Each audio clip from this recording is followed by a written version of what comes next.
کیسے آپ لیڈر منتخب کریں گے؟ کون ہونا چاہیے؟ معیار کیا ہے؟ قرآن، سنت، سیرت عقلاء، حکماء، دانشور اور فلاسفہ، سب کا جو متفقہ فیصلہ ہے، معیار کیا ہے قیادت کے لیے؟ استعداد، صلاحیت، لیاقت اور قابلیت کو دیکھا جائے گا۔ تو بعد از وفات رسول خود امت دیکھے کہ سب سے زیادہ شجاع کون ہے، سب سے بڑا عالم کون ہے، سب سے بڑا زاہد کون ہے، سب سے بڑا عارف کون ہے، سب سے بڑا سخی کون ہے، سب سے بڑا سیاست مدار کون ہے، سب سے بڑا عبادت گزار کون ہے، سب سے زیادہ بامعرفت ترین ذات کون ہے؟ سوائے علی ابن ابی طالب کی جیسا علامہ جلال الدین سیوطی نے علوم قرآن پر مشتمل جو شرافات کتاب لکھی الاتقان، الاتقان میں قرآن مجید کے مفسرین سے متعلق گفتگو کرتے ہوئے 11 نام لیے علامہ جلال الدین سیوطی نے، اور پھر علی کا ذکر کیا، اور علی کا ذکر کرنے کے بعد امام اہل سنت صاحب در المنصور علامہ جلال الدین سیوطی نے اپنی کتاب الاتقان میں یہ جملہ لکھا کہ باقی صحابہ 10 صحابہ بھی قرآن کے مفسر و عالم تھے، لیکن یہ 10 اور باقی 1.5 لاکھ صحابہ کے علم کو علی کے علم سے وہی نسبت ہے جو قطرے کی دریا سے ہوتی ہے۔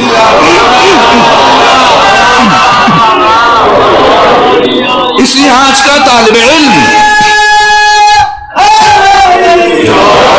تو کیوں علی کی شخصیت کو نظر انداز کیا جا رہا ہے؟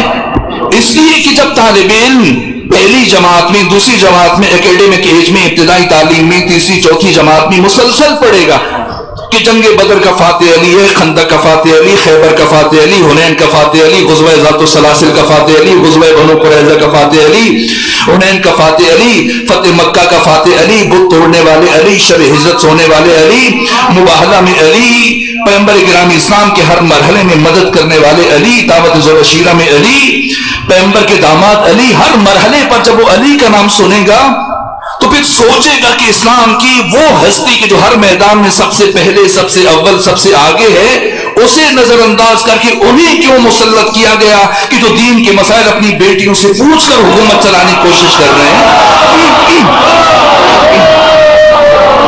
یہ مجبوری ہے۔ اس لیے آپ جو ظلم ہوا جس طرح سے کسی بھی جنگ میں، اور میں عرض کروں اور آپ کے توسط سے ارباب اقتدار تک یہ پیغام پہنچاؤں کہ اگر تم نے اپنے نصاب اور کورس کی کتابوں سے نام علی کو نکالنے کی کوشش کی تو پھر ہم منبر حسین کو وسیلہ بنا کر اپنی نسلوں تک علی کے فضائل کو منتقل کریں گے۔ پھر ہم بتائیں گے کہ جنگ بدر کا فاتح کون ہے، احد کا فاتح کون ہے، خیبر کا فاتح کون ہے، ذات السلاسل کا فاتح کون ہے۔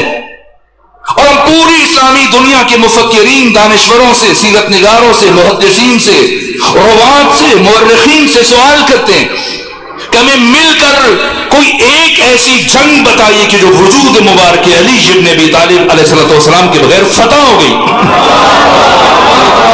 اسلام کی سب سے پہلی جنگ بدر ہے۔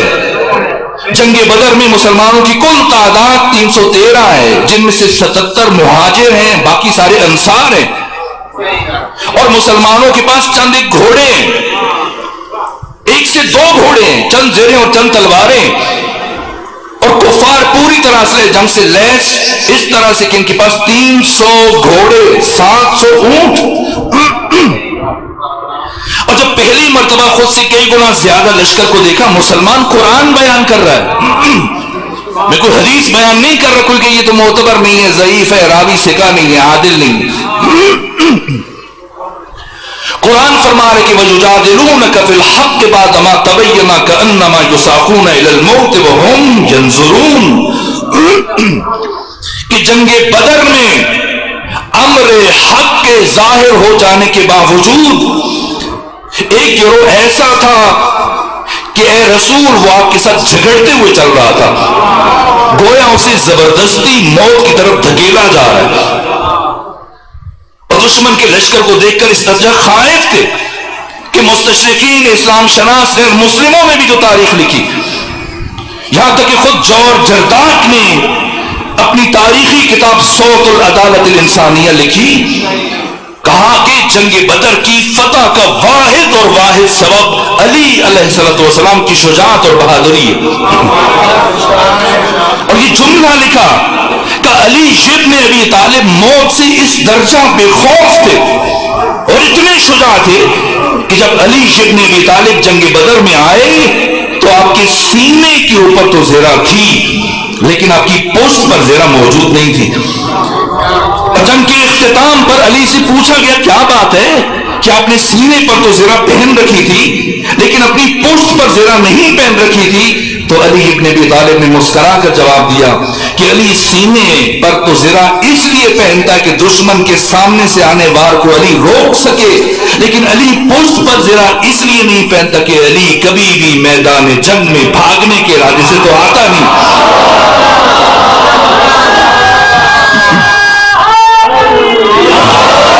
یہ پہلی جنگ ہے اور first impression is last impression, پہلا اثر آخری اثر ہوتا ہے۔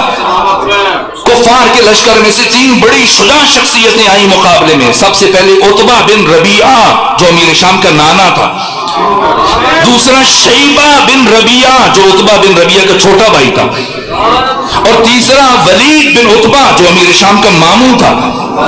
سب سے پہلے تلواریں سونپ کر مقابلے میں آئے اور ادھر سے حارث کے 2 بیٹے اور عبداللہ بن رواحہ، یہ 3 سپاہی انصار میں سے مقابلے میں گئے۔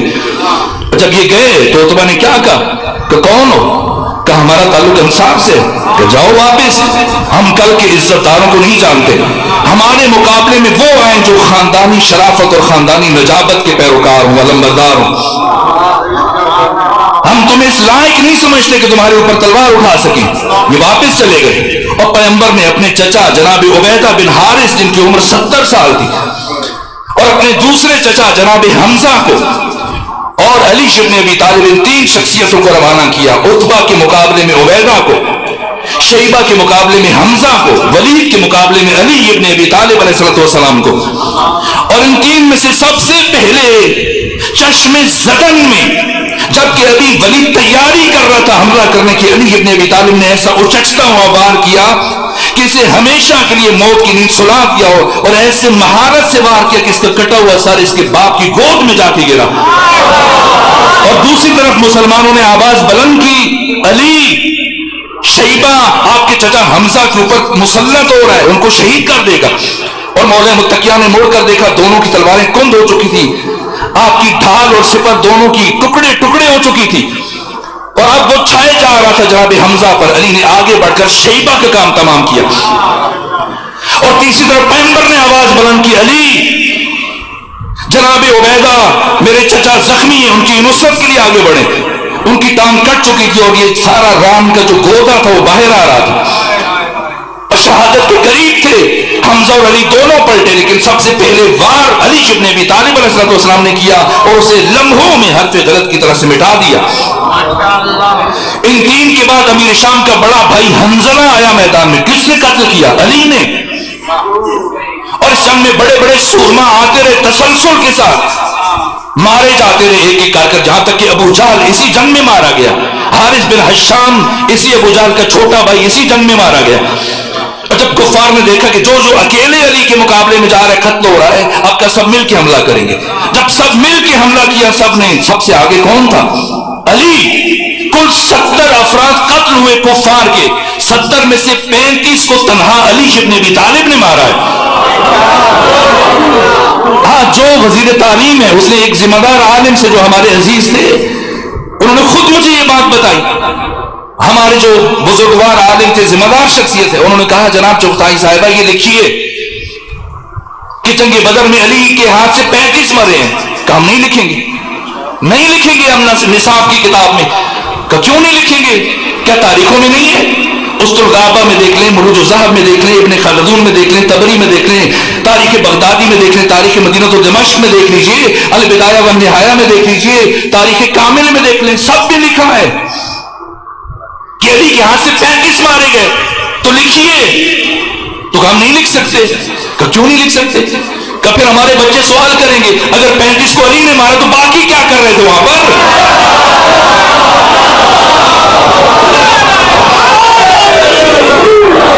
تو یہ تمہارا مسئلہ ہے. اگر کسی نے کچھ نہ کیا تو علی کی فضیلتوں کو اس پریشانی میں کیوں چھپایا جا رہا ہے؟ اور باقی 35 کو سب نے مل کر مارا جن میں علی ابن ابی طالب علیہ السلام کی شمولیت ہے. 70 افراد قتل ہوئے، 70 اسیر ہوئے، اور بڑے بڑے سورما اور بہادر جو اس جنگ میں مارے گئے علی کے ہاتھ سے مارے گئے. یہ جنگ بدر ہے. جنگ بدر کے بعد پھر دوسری مشکل جنگ احد ہے. جنگ احد میں کفر پہلے سے زیادہ تیاری کے ساتھ آیا. اب مسلمانوں کے پاس جنگ احد میں کل 2 گھوڑے ہیں. ایک ابو دردہ کے پاس، ایک پیغمبر کے پاس. باقی کسی مسلمان کے پاس کوئی گھوڑا نہیں ہے. چند تلواریں، چند زریں. 1000 مسلمان آئے مقابلے کے لیے، اور ان میں سے بھی 300 مسلمان واپس چلے گئے. ابن ابی نے جب منافقوں کا سردار تھا کہا کہ پیغمبر سے کو میں نے مشورہ دیا تھا کہ مدینے میں رک کر جنگ لڑے، انہوں نے میری بات نہیں مانی، چلے ہم نہیں لڑیں گے، ساتھ نہیں دیں گے. اور صرف 700 مسلمان بچ گئے، اور برابر میں کم سے کم 3000 افراد کا لشکر ہے، پوری طرح اسلحہ جنگ سے لیس، آمادہ اور تیار. اتنے بڑے لشکر کا مقابلہ کس نے کیا؟ تفصیلات اگر بیان کروں بہت وقت چلا جائے گا. یہ علی کی تلوار تھی، یہ علی کی تلوار کی کاٹ تھی، اور اتنا وہ دبدبہ اور جلال اور ہیبت تھی علی ابن ابی طالب کی تلوار کی کہ بالآخر ہزاروں کا یہ دشمن کا لشکر اس کے پاؤں اکھڑ گئے. پیچھے ہٹتے ہٹتے آہستہ آہستہ اس نے پلٹنا شروع کیا، یہاں تک کہ میدان چھوڑ کے بھاگ نکلا. کس کی شجاعت کے نتیجے میں؟ علی ابن ابی طالب کی شجاعت کے نتیجے میں. تمام مورخین نے اس بات کا اعتراف کیا ہے، بڑی بڑی شخصیات نے اعتراف کیا. اور یہاں تک کہ جب سب بھاگ کھڑے ہوئے تو 50 افراد مدینے میں پیغمبر اسلام نے ابن مکتوم کو چھوڑا کہ آپ نے مدینے کی نگرانی کرنی ہے، اور دوسری شخصیت اپنے عزیز صحابی کو انصار میں سے 50 افراد یہ کہ آپ نے درے پہ بیٹھنا ہے، ہم ہارے یا جیتے آپ نے درہ نہیں چھوڑنا. یہ تیر انداز، لیکن سوائے 4 آدمیوں کے سارے نیچے اتر آئے. دیکھا باقی مسلمان مال غنیمت سمیٹ رہے کہ ہم محروم نہ رہ جائیں. آئے نیچے مال غنیمت سمیٹ رہے ہیں. ابو جہل کا بیٹا اکرمہ اور ابو سفیان دونوں نے مل کر احد کی پہاڑی کا چکر کاٹ کے پھر سے اچانک جب حملہ کیا تو مسلمان جو اپنی تلواریں نیاموں میں ڈال چکے تھے اور مال غنیمت سمیٹنے میں مصروف تھے، انہیں سنبھلنے کا موقع نہ ملا. بڑی تعداد میں افراد مارے گئے، اور جو بچے ان سے متعلق قرآن فرما رہے کہ استشهدون ولا تلون على احد والرسول يدعوكم في اخراكم. یہ حدیث نہیں ہے، یہ تاریخ نہیں ہے، قرآن ہے. استشهدون ولا تلون على احد کہ تم پہاڑ کے اوپر چڑھے چلے جاتے، رسول پیچھے پیچھے تمہیں آوازیں دے رہے تھے، مگر تم رسول کی آواز پر لبیک نہیں کہہ رہے تھے. یہاں تک کہ مولانا شبلی نعمانی نے اپنی سیرت میں یہ جملے لکھے کہ میدان جنگ میں، جنگ احد میں جب تمام مسلمان پیغمبر کو چھوڑ کر بھاگ گئے تو میدان جنگ میں یا نبی نظر آ رہے تھے یا علی نظر آ رہے تھے. صرف علی ابن ابی طالب ہیں، صرف علی ابن ابی طالب دیوانہ وار مسلسل ختمی مرتبہ کو طواف کر رہے ہیں. کوئی دشمن، کوئی کافر، کوئی منافق، کوئی مشرک پیغمبر گرامی اسلام کو نقصان پہنچانے میں کامیاب نہ ہو جائے. زخموں پہ زخم کھا رہے ہیں، سر سے لے کے پاؤں تک علی لہو لہان ہے کہ کوئی وار پیغمبر تک نہ پہنچ جائے.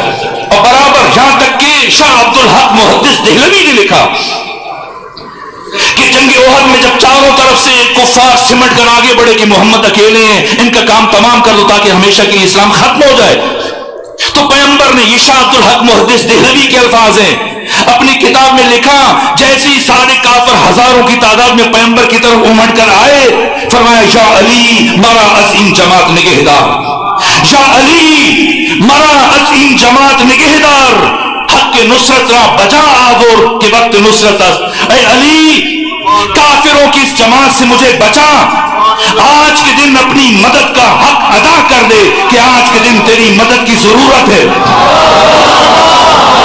یا علی مرا عظیم جماعت نگہدار، حق کے نصرت را بجا آور کہ وقت نصرت است. شاہ عبد الحق محدث دہلوی نے یہ 3 جملے لکھے.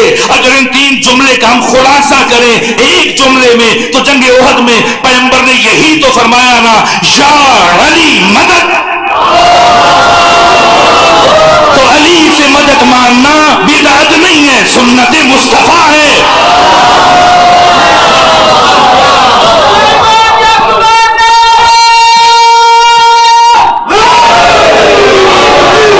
جیسی پیغمبر کی جملے سنے، علی ابن ابی طالب نے اپنی شمشیر کے نیام کو توڑ دیا اور اس طرح سے دیوانہ وار مسلسل ختمی مرتبہ کا طواف کر رہے ہیں چاروں طرف سے، آگے بڑھ بڑھ کر جہاں سے کوئی حملہ کرنا چاہتا ہے پیغمبر کے آگے صاحبان بن کے، سیسا پھیلائی ہوئی دیوار بن کے کھڑے ہو جاتے ہیں، یہاں تک کہ علی ابن ابی طالب جب مسلسل جنگ کر رہے تھے اور جنگ پورے عروج پر ہے اور لڑنے والے صرف علی ہیں، تو ایسے عالم میں علی ابن ابی طالب کی تلوار ٹوٹ گئی۔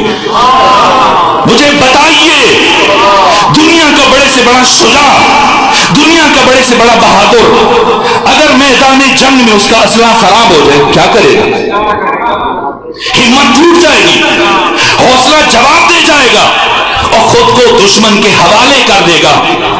لیکن علی ابن ابی طالب نے اقبال کی زبان میں قیامت تک آنے والے انسانوں کو پیغام دیا کہ کافر ہو تو شمشیر پہ کرتا ہے بھروسہ، مومن ہو تو بے تیغ بھی لڑتا ہے سپاہی۔ تلوار ٹوٹ چکی ہے لیکن ہمت جوان ہے۔ علی ابن ابی طالب نے اس ٹوٹی ہوئی تلوار کے ساتھ دشمنوں کو اپنی مکوں سے، اپنی ٹھوکروں سے، اپنے گھوڑے کی ٹاپوں سے، اس ٹوٹی ہوئی تلوار کے ساتھ لڑنا شروع کیا، اور لڑتے لڑتے پروردگار عالم نے جب یہ منظر دیکھا کہ ادھر میرا اکیلا شیر اور وہ بھی نہتا اور برابر میں دشمن کا ہزاروں کا لشکر اور وہ بھی پوری طرح سے جنگ سے لیس، تو اسی جنگ میں پروردگار عالم نے آسمان سے ایک تلوار اتاری جس کا نام ذوالفقار تھا، اور سورہ حدید میں اس کا ذکر فرمایا وَأَنزَلْنَا الْحَدِيدَ فِيهِ بَأْسٌ شَدِيدٌ وَمَنَافِعُ لِلنَّاسِ وَلِيَعْلَمَ اللَّهُ مَن يَنصُرُهُ وَرُسُلَهُ بِالْغَيْبِ، اور ہم نے لوہے کو آسمان سے نازل کیا۔ یہ لوہا کہاں سے نکلتا ہے؟ زمین سے یا آسمان سے؟ لوہا زمین سے نکلتا ہے، لیکن قرآن کیا فرما رہا ہے کہ ہم نے آسمان سے نازل کیا۔ تو ملا کو جا کے کہیے یا تو قرآن کا انکار کر دو یا پھر ہمیں بتاؤ کہ وہ کون سا لوہا ہے کہ جو زمین سے نہیں نکلا، آسمانوں سے نازل ہوا۔ یہ لوہا وہی ذوالفقار ہے جو جنگ احد میں علی ابن ابی طالب کے لیے آیا۔ وَأَنزَلْنَا الْحَدِيدَ فِيهِ بَأْسٌ شَدِيدٌ، جس میں شدید لڑائی ہے، وَمَنَافِعُ لِلنَّاسِ، اور انسانیت کے لیے فائدہ ہے، وَلِيَعْلَمَ اللَّهُ، اور اللہ جانتا ہے، مَن يَنصُرُهُ، کون ہے جو اس کے دین کی نصرت کرتا ہے، وَرُسُلَهُ، رسولہ نہیں، رسولہ اس کے سارے رسولوں کی مدد کرتا ہے۔ وہ اکیلا مجاہد کون ہے؟ جیسی ذوالفقار ملی امنگیں اور بڑی، ولولے اور بڑے، جذبے اور بڑے، اور ذوالفقار کے آتے ہی علی ابن ابی طالب نے ایسے تابڑ توڑ، ہمت شکن اور حوصلہ شکن حملے شروع کیے کہ ہزاروں دشمن ٹانگیں سر پر رکھ کر میدان سے بھاگ نکلے۔ یہ پہلی جنگ ہے اور واحد جنگ ہے جس میں علی ابن ابی طالب نے دشمن کا تعاقب کیا اور آگے بڑھ بڑھ کر حملے کرنا شروع کیے۔ آسمان کے ملائک، آسمان کے فرشتے، آسمان کی قدسی جو علی کی شجاعت کے مناظر آسمان کی کھڑکیاں کھول کر دیکھ رہے تھے، اب ان کا پیمانہ صبر لبریز ہو گیا۔ اللہ سے اجازت مانگی اور جب اجازت مل گئی، اب جبریل آگے آگے، باقی فرشتے پیچھے پیچھے۔ اب یہ فرشتے زمین پر نہیں پہنچے تھے کہ آسمان اور زمین کی درمیانی فضاؤں میں یہ ترانے گونج اٹھے، یا علی لا فتح الا علی ولا سیف الا ذوالفقار۔ ملا علی کی فضیلتوں اور شجاعت پر پردے ڈالے، لیکن یہ فرشتوں کا اعلان ہے کہ اے علی، آج تو آسمان کے فرشتے بھی مان گئے کہ اس کائنات میں اگر کوئی تلوار ہے تو صرف ذوالفقار ہے، اور اگر کوئی شجاع ہے تو صرف علی ہے۔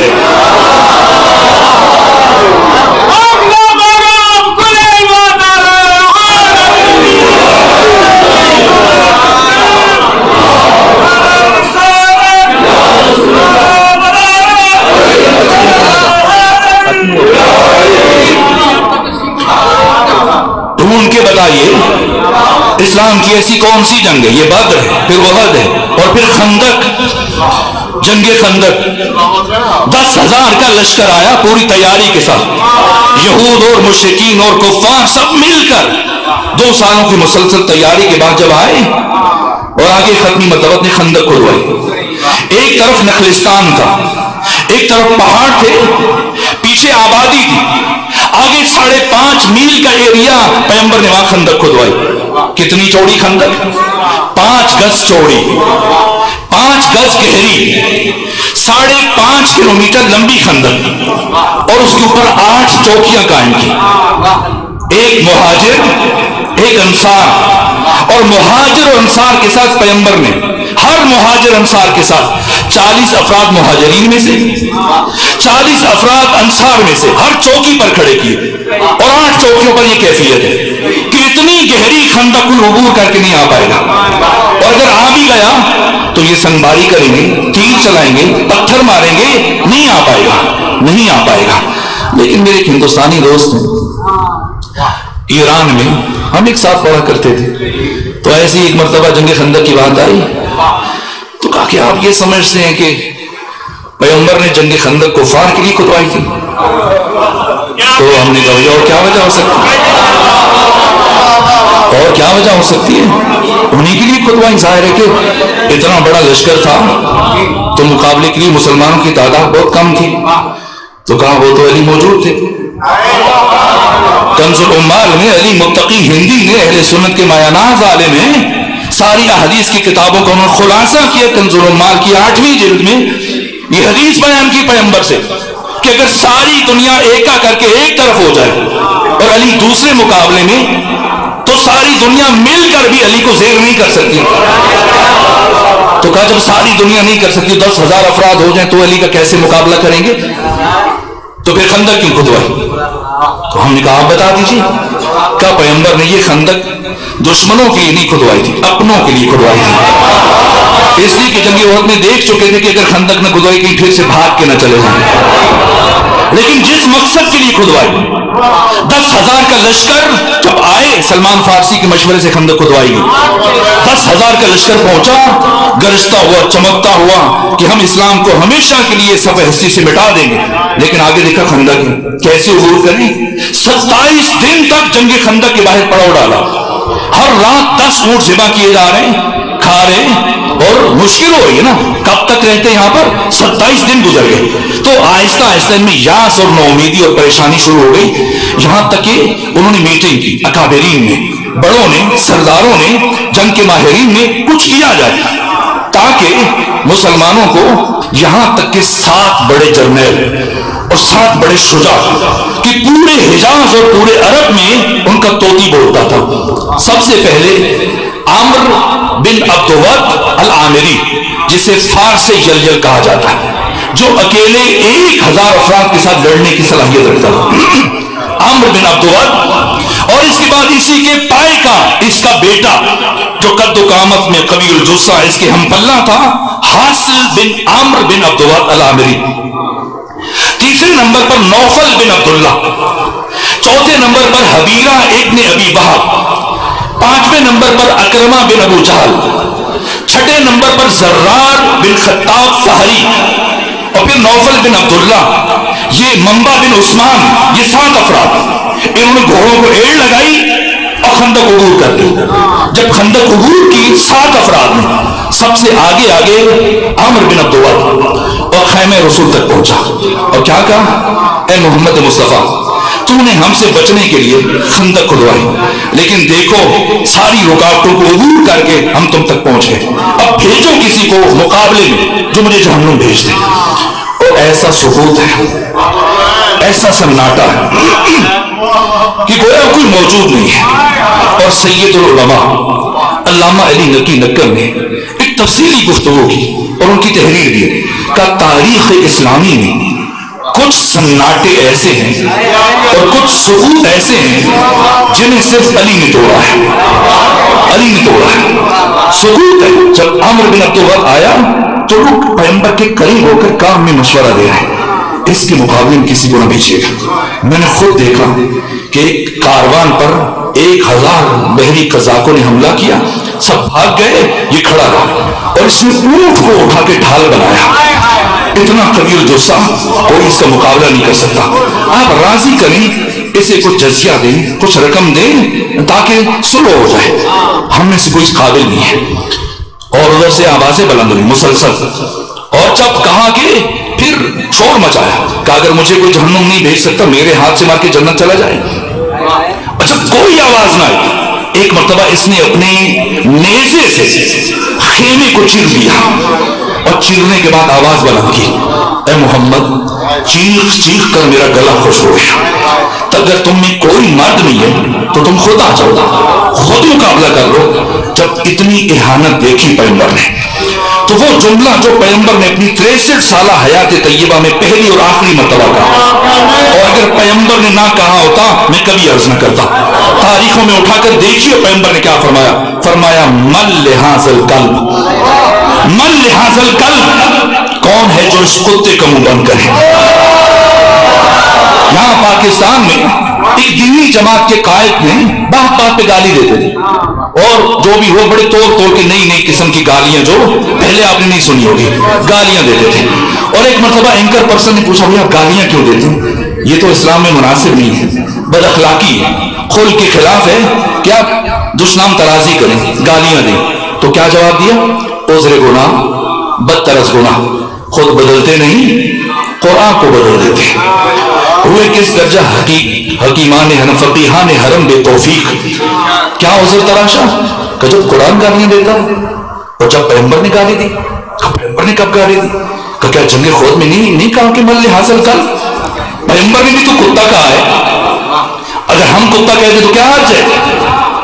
تو اپنے عمل کے جواز کے لیے مضمون کوشش کی ختمی مرتبہ نے گالی دی. واللہ ختمی مرتبہ کی حیات طیبہ میں آپ کی زبان سے گالی تو بجائے خود کوئی رقیق اور ہلکا لفظ آپ کی زبان سے ادا نہیں ہوا, کوئی رقیق جملہ ادا نہیں ہوا. گالی کسے کہتے ہیں, آپ نے لڑتے دیکھا ہوگا افراد کو, جب ایک بندہ غصے میں آتا ہے, مغلوب الغضب ہوتا ہے, اور اپنی آتش غضب کو ٹھنڈا کرنے کے لیے اب وہ ایسی بات کہتا ہے کہ تمہارا ایسا ہے تمہارا ویسا ہے, تاکہ دوسرے کو تکلیف پہنچے, اس کا غصہ کم ہو جائے, ٹھنڈا ہو جائے. یہ خلاف حقیقت بات, جو انسان عقل سے جب دور ہوتا ہے اور احساسات اور جذبات کی رو میں بہتا ہے اور ایسی بات کہتے ہیں گالی. پیغمبر عقل کل, مجسم عقل, سراپا عقل اور حکیم امت اسلامی, پیغمبر نے گالی نہیں دی. پیغمبر اکرام اسلام نے قیامت تک کے لیے ایک اصول دیا کہ دیکھو اگر کوئی اتنا بڑا گستاخ بن جائے کہ وہ میرے دروازے پر آ کر میرے دروازے کی حرمت کو پامال کر دے اور میرے دروازے پر اپنی آواز بلند کرے, تو کبھی اس کی انسانی شکل پہ نہ جانا, چاہے دیکھنے میں انسان ہو, جلد اور کھال انسانی ہو, لیکن حقیقت میں وہ کتا ہوگا. اب اگر کوئی رسول کے دروازے پر آ کر گستاخی کرے وہ بھی کتا ہے, اور اگر کوئی بطول کے دروازے پر گستاخی کرے وہ بھی حقیقتاً کون اٹھا سوائے علی کے, سوائے علی کے سب خاموش ہیں. فرمایا انا یا رسول اللہ, انا یا رسول اللہ. فرمایا علی بیٹھ جائیے. علی کو بٹھا دیا, اور پھر کچھ وقت گزرنے کے بعد ختمی مرتبہ نے سارے مجمع کی طرف دیکھا. فرمایا بتاؤ کون جائے گا. پھر سب خاموش ہیں. پھر کون اٹھا, علی کو پھر بٹھایا, یہاں تک کہ کافی انتظار کرنے کے بعد ختمی مرتبہ نے تیسری مرتبہ پوچھا کون جائے گا اس کے مقابلے میں. پھر صرف ایک ہستی اٹھے, علی, اور بس سب خاموش ہیں. تو میں دست عزم جوڑ کے عرض کروں یا رسول اللہ, جب آپ جانتے کہ صرف علی جائیں گے تو کیوں اس کافر اور دشمن کو اتنی دیر انتظار کروایا. جیسے علی بن ابی طالب نے خواہش کی تھی تو روانہ کر دیتے کہ اتنی دیر سے وہ آپ کو للکارے جا رہا ہے. تو ختمی مرتبہ اپنے عمل سے تاریخ لکھ کر جا رہے ہیں کہ اگر میں پہلے ہی مرحلے میں علی کو بھیج دیتا تو آج کا گستاخ مورخ یہ لکھتا کہ پہلے علی چلے گئے تھے اٹھ کر, اگر علی نہ جاتے تو فلاں بھی جا سکتا تھا اور فلاں بھی جا سکتا تھا اور فلاں بھی جا سکتا تھا. علی گئے, اور کیسے جنگ کی اگر بیان کیا جائے تو پھر گھنٹہ بھر لگ جائے، لیکن میں سمیٹ رہا ہوں. ذاکر صاحب پہنچے یا نہیں پہنچے؟ پہنچ چکے. تو میں سمیٹوں، بات ختم کروں. یہاں تک کہ کیا ہوا جنگ خندق اور جنگ احزاب میں کس طرح سے علی ابن ابی طالب نے عامر ابن عبدواد العامری، جسے دیکھ کر لوگوں پر ہیبت طاری ہو جاتی تھی، ایک ایسا وار کیا کہ 2 لاکھ کیا اور اس کی آنکھوں کے ڈھیلے باہر آ گئے. اور اس کے بعد اسی کا بیٹا غصے سے آگے بڑھا، حاصل بن عامر بن عبدواد مولا متکیہ نے اس پر بھی وار کیا اور اسے قتل کیا. یہاں تک کہ باقی 5 نے دیکھا کہ اب بچنے کی سبیل نہیں ہے، بھاگے. باقی سب بھاگ کھڑے ہوئے، لیکن بھاگتے ہوئے ان میں سے ایک جس کا نام تھا منبع بن عثمان، یہ بھاگتے ہوئے دوبارہ خندق میں گر گیا. جب گرا تو اگر حافظے ساتھ دیں تو کتنے افراد موجود تھے خندق کے اوپر؟ 8 چوکیاں، ہر چوکی پر 82 افراد. تو اتنے افراد موجود ہیں. جب وہ نیچے گرا تو اوپر سے پتھر مار رہے ہیں، کوئی تیر مار رہا ہے. تو منبع بن عثمان چیخا کہ مجھے ذلت سے نہ مارو، یا سب نیچے آ جاؤ یا مجھے باہر نکالو. تو ان سینکڑوں افراد میں جرأت نہیں ہو رہی ہے کہ منبع بن عثمان جو زخمی ہے سب مل کر اس سے مقابلہ کریں. یہ شور علی کے کانوں تک پہنچا. پوچھا کیا ہوا؟ کہ منبع بن عثمان مبارزے کے لیے طلب کر رہے. حضرت خیمے کی طرف بڑھ رہے تھے، وہیں سے بوڑھے آئے اور خندق میں اترے. ایک جست لگائی، خندق میں اترے اور کہا اے منبع بن عثمان مجھ پر وار کرو، اگر مجھ پر وار کر کے خود کو بچا سکتے ہو تو بچا لو. منبع بن عثمان نے بڑی مہارت اور کوشش سے وار کی، علی نے رد کیا اور پھر ایک ایسا وار کیا کہ اسے نیند با کر کے 2 برابر حصوں میں تقسیم کیا اور اس کے بعد پلٹ کر آئے. 7 آئے، 7 میں سے 3 کو صرف علی نے مارا اور ایک بھاگ رہا تھا جس کا نام تھا زرار بن خطاب فہری. تو مسلمانوں میں سے ایک شخصیت اٹھی کہ چلو بہتی گنگا میں ہم بھی ہاتھ دھو لیں اور اپنے نام کچھ کارنامہ لکھوا دیں کہ علی نے اگر 3 کو مارا کو ہم بھی مار لیں. اور پیچھے دوڑا.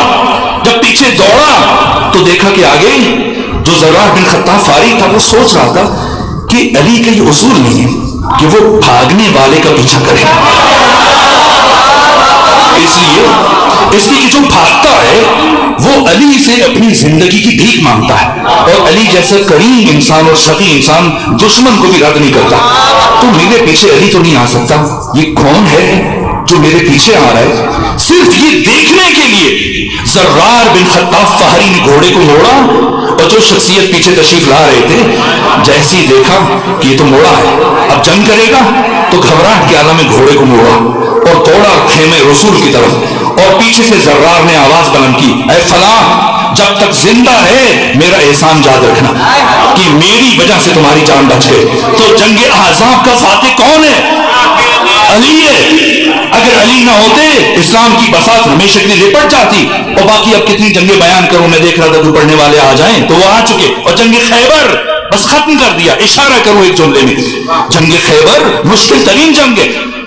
صلح حدیبیہ کے 20 دن گزرنے کے بعد پیغمبر 1600 اصحاب کے ساتھ، جن میں سے 200 پیادہ تھے اور 1400 سوار، 200 سوار تھے اور 1400 پیادہ، پیغمبر گئے 7 قلعے بس ختم کیا. 2 سے 3 منٹ کی زحمت دے رہا ہوں. یہاں تک کہ 7واں قلعہ ابن ابی الحقیق جو خیبر کے مقام پہ واقع تھا، اور اسے بھی قلعہ خیبر کہا جاتا ہے. 14,000 یہودی اور قبیلے غطفان کے 4,000 افراد جو 6 کلومیٹر کے فاصلے سے تھے، ان سے بھی اہل یہود نے معاہدہ کر لیا تھا اور جو جاتے تھے بقول حضرت زیدی صاحب کے. اب مجھ جیسا جاہل تو بات پھیلا دیتا ہے، تو انہوں نے مختصر جملہ کہا جنگ خیبر کے واقعے کو بیان کرتے ہوئے. کیا ہوا جنگ خیبر میں؟ کہ کچھ نہیں ہوا. مسلمان جاتے تھے جھنڈا لے کر اور واپس آتے تھے ڈنڈا لے کر، اتنی رفتار سے بھاگتے تھے. اور ایسی ہو جو کہ پیغمبر درد شقیقہ میں مبتلا تھے، آدھے سر کا درد تھا اور خود سے ہی افراد کوششیں کر رہے تھے، اور دوسری طرف علی ابن ابی طالب آشوب چاشن کا شکار تھے. لیکن مختصر اب یہاں تک ختمی مرتبہ نے کیا فرمایا جب دیکھا کہ اتنے دنوں سے مسلمانوں کو ذلت و خواری کا سامنا ہے؟ فرمایا وہ اما، یہ حرف تنبیہ، اما واللہ یہ شرعی قسم ہے. آپ اللہ کی قسم اٹھائیں، آپ پر قسم کا کفارہ لازم نہیں آئے گا. شرعی قسم ہے، واللہ باللہ تاللہ، پیغمبر نے شرعی قسم اٹھائی. اما حرف تنبیہ، واللہ اللہ کی قسم، کہ لام تاکید لأوتین، آخر میں نون تاکید ثقیلہ یعنی تاکید در تاکید. اما واللہ لأوتین الرایۃ غدا رجلا. 7 باتیں کی پیغمبر نے، لیکن بیان نہیں کر رہا، بس ربط مسائل کے لیے ایک جملہ عرض کروں. میں کل علم دوں گا، پہلے جہاں تک قرآن کی آیت ہے کہ جب بھی کوئی بات کل سے مشروط کرو تو ضرور کہو انشاءاللہ. اور پیغمبر کے سامنے اگر کوئی صحابی بھی کہتا کہ کل میں یہ کروں گا، پیغمبر ٹوک دیتے، کہو انشاءاللہ. پہلی اور آخری مرتبہ پیغمبر نے اپنی زندگی میں انشاءاللہ کا لفظ استعمال نہیں کیا. کل کی بات کہی، انشاءاللہ نہیں کہا. فرمایا ضرور بالذات، ضرور. 4 تاکیدیں استعمال کی. کل میں علم دوں گا اسے جو رجل مرد ہوگا. اس کی تفصیل کبھی عرض کروں گا. اس کا مطلب کیا ہے؟ دوسری قید رجل کرار اسے کہتے ہیں جو جم کے حملہ کرے اور حملے میں کامیاب ہونے کے بعد پھر واپس نہ جائے، پھر اگلے حملے کی تیاری کرے اور اس حملے میں کامیاب ہونے کے بعد پھر اس سے اگلا حملہ. یہ ادبی اعتبار سے کرارن اور پھر غیر فرار. یہ پیغمبر نے بیان کیا کہ اب جس کو امید ہے وہ اگر امید لگا کے بیٹھا ہے تو اس کی امیدوں پہ پانی پھیر جانا چاہیے اور ایسی حسرت نہ کرے. غیر فرار. پھر چوتھی علامت یحب اللہ ورسولہ، وہ اللہ اور اس کے رسول سے محبت کرنے والا ہوگا. اور 5ویں قید یحب اللہ ورسولہ، اور اللہ اور اس کے رسول اس سے بھی محبت کرنے والا ہوگا. وہ محب خدا بھی ہوگا، محبوب خدا بھی ہوگا، محب رسول بھی ہوگا، محبوب رسول بھی ہوگا.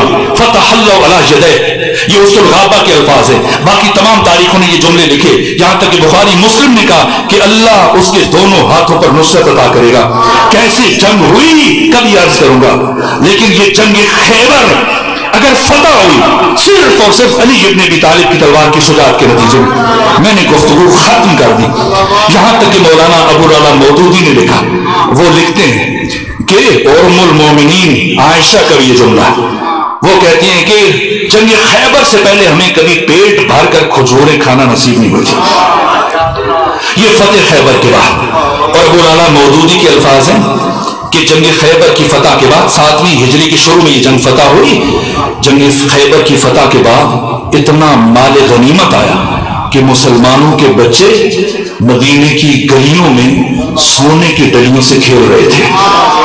اور عجیب بات یہ تھی کہ فاتح خیبر کے گھر میں اس دن بھی فاقہ تھا. اور روایت عرض کروں، اشارے میں عرض کروں اور بہت مختصر پڑھوں گا، مجھے احساس ہو کہ پڑھنے والے تشریف فرما ہیں. میرے عزیزوں، ایک صحابی روایت کرتے ہیں کہ جنگ خیبر میں بھاری مقدار میں مال غنیمت تقسیم ہوا اور علی ابن ابی طالب جو اس جنگ کے فاتح تھے، آپ کے حصے میں سونے کی تاروں کی بنی ہوئی ایک وزنی چادر آئی جس کی بہت زیادہ مالیت تھی. اور مجھے علی کے مزاج کا پتا تھا کہ علی کو سونے چاندی سے کبھی بھی کوئی تعلق خاطر نہیں رہا. تو مجھے تھا کہ علی نے کسی نہ کسی کو دے دیں گے، تو چلو میں کوشش کروں اور میں علی سے یہ چادر حاصل کرنے میں کامیاب ہو جاؤں. تو وہ صحابی روایت کرتا ہے کہ میں خیبر سے علی کے ساتھ چلا اور مدینے تک 80 میل کا سفر میں نے علی کے ساتھ طے کیا اور راستے میں علی کی سخاوت بیان کرتا رہا. کبھی میں نے کہا حضرت دیکھیں، آپ نے حالت رکوع میں انگوٹھی عطا کر دی تھی اور آپ جو دل مانگے عطا کرتے ہیں، آپ اتنے بڑے سخی ہیں، آپ اتنے بڑے کریم ہیں. راوی کہتا ہے میں کوشش کرتا رہا کہ حضرت محسوس کریں کہ مجھے اس کی طلب ہے اور کہ اچھا رکھ لو، لے جاؤ. لیکن سارے راستے میں میری باتوں کے باوجود علی نے یہ چادر مجھے نہیں دی. لیکن دوسری طرف مجھے یقین تھا کہ یہ علی کا مزاج نہیں ہے کہ وہ علی اس چادر کو لے کر اپنے گھر جائے. اس لیے پھر میں بھی اپنے گھر نہیں گیا، میں بھی علی کے پیچھے چلتا رہا کہ دیکھوں تو صحیح علی، پہچانیے اپنے علی کو، واقعاً پہچانیے. جوش ملی آبادی کہتے ہیں فخر کا دل میں دریچہ باز کرنا چاہیے، جس کا تو آقا ہے اس کو ناز کرنا چاہیے.